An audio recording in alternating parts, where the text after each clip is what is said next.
here, I hope you're here for the sex talk. If you're here for Elizabeth Gilbert or meditation, you're not in the right place. So, welcome to ATTUNE, beautiful experience. We're going to just go around and introduce ourselves before we dive into our panel today. I'm going to be your moderator. I'm Lena. I'm a mindfulness-based psychotherapist and spiritual teacher. I actually have a practice based in Atlanta and teach spiritual healing workshops and retreats all around the globe.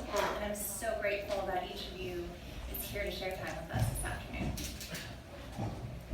Hi, I'm Cayley Alyssa. I'm a yoga nidra and yoga teacher that is teaching here at the festival. I teach at festivals all over the world and have a lot of digital content, but also my passion lies in relationship and love, sexuality, and communication. So this is really fun for me to be on this panel.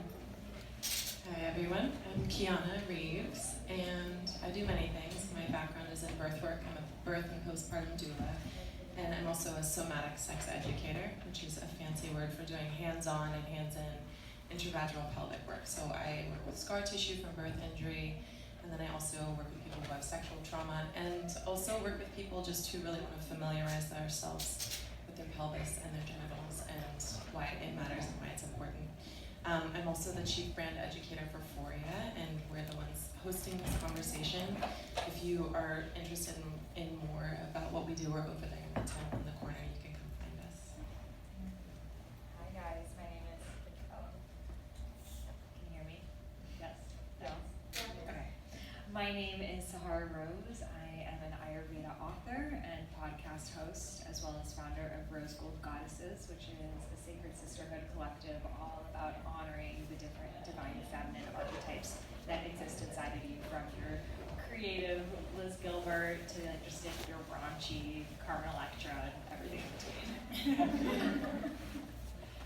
Awesome. So we're going to start off with a question for each of you ladies. This is such a powerful time for us to be stepping into our female power. So why is this such a critical time for us to be talking about female pleasure and female sexuality? Yeah, let's go down the line. Well, I think for me it's kind of twofold. One, because we're coming back into balance. We're coming back into finding balance between the masculine and feminine, and not straining from one polarity to the other, from the masculine to the feminine, but finding some sort of mix between the two. I think it's really vital for us right now. And another is because sexuality is changing, and gender is changing, and relationships are changing, and how we look at them and how we show up to them and who we are in them is changing. It's very different than what it was ever before. There's many different types of relationship, there's many different types of gender, and I think right now it's crucial for us to reevaluate and to look at how we talk about these things, how we relate with people and others in relationship and just in conversation. I think it's very important. And also for trauma and healing. You know, there's a lot of sexual trauma. I've experienced sexual trauma in my life. Many of us have. And I think it's vital to talk about this to make it comfortable and safe so that we can work through these traumas and heal. Yes, all of that is so important.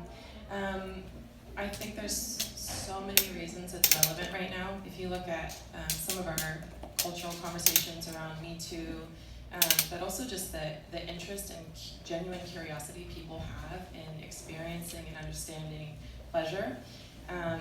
Something I think that's really interesting is, if you're familiar with the idea of the pleasure gap, but there's vast differentiation when you look statistically at women or people with vulvas who are experiencing orgasm and pleasure during penetration or during sexual activity versus a person with a penis or a man. And so there's been historically a lot of focus on male pleasure, and a lot of female, what we're told is sexuality as a woman is developed around pleasing the masculine storyline. And so for us, I think this is a moment of reclamation, not just of our own pleasure, but asking the question, why is pleasure important?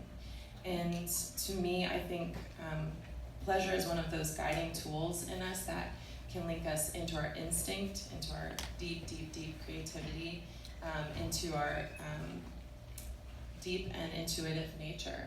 And if you were just at Elizabeth's talk, she was talking about the reptilian brain and the limbic system, the prefrontal cortex, and sex is one of the things that actually links all three of those things together. So the reptilian brain, it is the it's our primary function, right? But when you take in the mammalian brain, our longing for connection and connectivity and belonging, it activates that as well, and that's a really powerful thing for the sense of belonging. And as we all know, it also is deeply inspiring and transformative, and when you have a powerful sexual experience, you can experience a type of opening and a creativity and a receptivity that is activated by very few things. I think psychedelics, sex, meditation, these transcendent experiences, and I think sexuality belongs in there.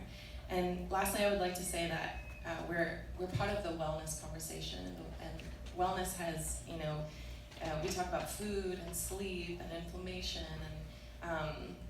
and relationships, and they're all so important. And one of the things that has really been left out or is lagging behind is our inclusion of sexuality as an essential part of wellness, because it is an essential part of our self-expression. And then when it is repressed, it is the same thing as repressing our creativity. So I think